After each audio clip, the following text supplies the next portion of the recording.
हे मेघनाद, आओ पास बैठो। आज मैं तुम्हें एक ऐसा रहस्य बताने वाला हूं जिसे मैंने अपने दीर्घ अनुभव, युद्धों, राजकाज और मानव स्वभाव के अध्ययन से समझा है। यह विषय न तो केवल राजनीति का है, न केवल धर्म का, यह मनुष्य के मन की उस गहराई से जुड़ा है जिसे समझना हर राजकुमार के लिए आवश्यक है। हे मेघनाद, तुमने अक्सर देखा होगा कि कलयुग में जो कि अधर्म, भ्रम, दिखावे और मोह से भरा युग है, स्त्रियां कई बार उन पुरुषों की ओर आकर्षित हो जाती हैं जो बाहरी रूप से चंचल, आवारा या दिशाहीन होते हैं।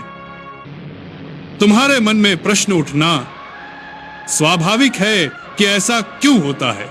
क्यों एक शिक्षित, सजग और जिम्मेदार पुरुष की अपेक्षा कई स्त्रियां ऐसे पुरुषों के प्रभाव में आ जाती हैं जिनके पास न कोई लक्ष्य है, न कोई स्थिरता। हे पुत्र, इसका उत्तर मानव स्वभाव में छिपा है। कलयुग में मनुष्य की प्रवृत्ति अत्यंत अस्थिर हो चुकी है। लोग आकर्षण को प्रेम समझ लेते हैं, मिठी वाणी को चरित्र समझ लेते हैं और उपस्थित रहने को समर्पण समझ बैठते हैं। आवारा पुरुष जिसके पास कोई ध्येय नहीं, कोई कार्य नहीं, वह अपने खाली समय को, वही समय जो उसे किसी उत्तम कर्म में लगाना चाहिए था, वह दूसरों को भ्रमित करने में व्यतीत कर देता है। वह हर पल उपलब्ध रहता है, हर बात का तात्कालिक उत्तर देता है और उसका यही लगातार उपस्थित रहना स्त्री के मन में एक अस्थायी विश्वास पैदा कर देता है। हे मेघनाद, यह वास्तविक प्रेम नहीं, यह भ्रम का मायाजाल है। धर्म में कहा गया है कि मनुष्य का स्वभाव वहां आकर्षित होता है जहां उसे तत्काल संतोष मिलता हो, चाहे वह दीर्घकालिक हानि में क्यों न बदल जाए। यही कारण है कि कलयुग में लोग सहजता, सुविधा और मिठास के पीछे भागते हैं, भले ही वह स्थायी न हो। अब तुम पूछोगे, हे पिता, ऐसा भ्रम उत्पन्न क्यों होता है? क्योंकि आवारा पुरुष के पास खोने को कुछ नहीं होता। वह खाली है, दिशाहीन है और वह अपना समय किसी को भ्रमित करने में लगा सकता है। वही समय एक सुशील, जिम्मेदार और धर्मनिष्ठ पुरुष अपने कर्तव्यों में लगाता है। गृह, परिवार, लक्ष्य, साधना, काम और धर्म में। इसलिए वह हर पल उपलब्ध नहीं होता। उसकी वाणी में मिठास कम पर सत्य अधिक होता है, उसका समय कम पर मूल्यवान अधिक होता है।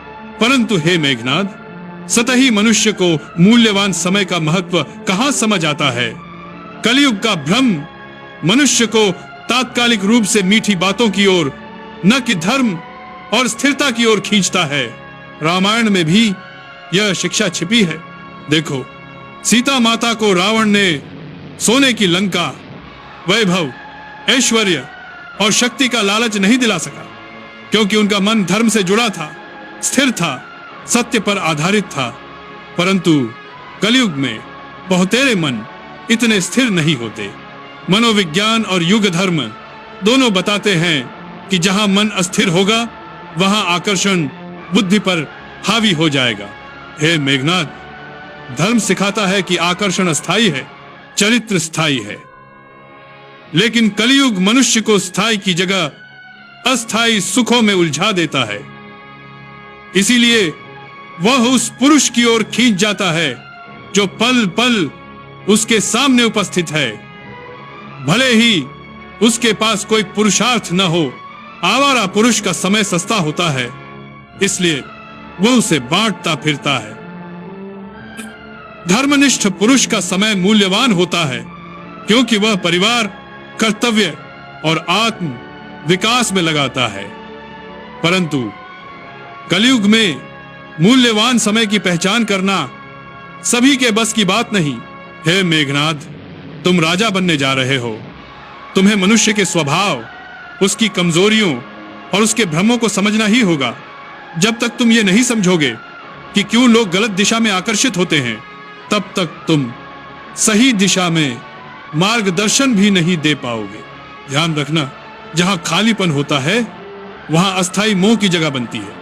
जहां कर्तव्य होता है वहां स्थायी प्रेम की नींव होती है। कलयुग का दुर्भाग्य यह है कि लोग खालीपन को प्रेम समझ बैठते हैं और कर्तव्य को दूरी। यह भ्रम कई परिवारों को तोड़ देता है, कई मनों को कमजोर कर देता है और कई आत्माओं को दिशा विहीन कर देता है। हे मेघनाद, यह मत समझना कि मैं स्त्रियों को दोष दे रहा हूं, नहीं। मैं केवल यह कह रहा हूं कि कलयुग में मनुष्य, स्त्री या पुरुष दोनों ही भ्रमित होते हैं।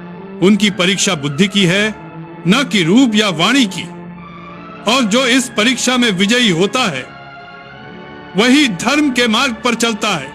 इसीलिए स्मरण रखना, धर्म का आधार स्थिरता है, न कि आकर्षण। कर्तव्य का आधार सत्य है, न कि मिठास। और प्रेम का आधार चरित्र है, न कि उपलब्धता। हे पुत्र, यदि तुम इस सूक्ष्म सत्य को समझ गए तो तुम न केवल युद्धों में बल्कि जीवन में भी विजयी रहोगे। यही मेरा आज का उपदेश है।